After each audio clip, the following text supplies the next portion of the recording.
जब तुम किसी चीज़ को सच्ची तरह चाहो तो पूरी कुव्वत अपनाओ, तो सारी कायनात उसे तुम्हारे लिए ले आएगी। रिचर्ड बाख। जिंदगी की खुशी छोटी छोटी खुशियों में छुपी होती है। Charles Dickens.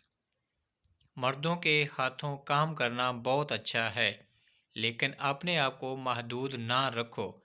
मारी कोरी जिंदगी जिंदगी से बड़ी होती है, क्योंकि आपकी हौसला इससे बड़ी होती है। Venus Lombardy.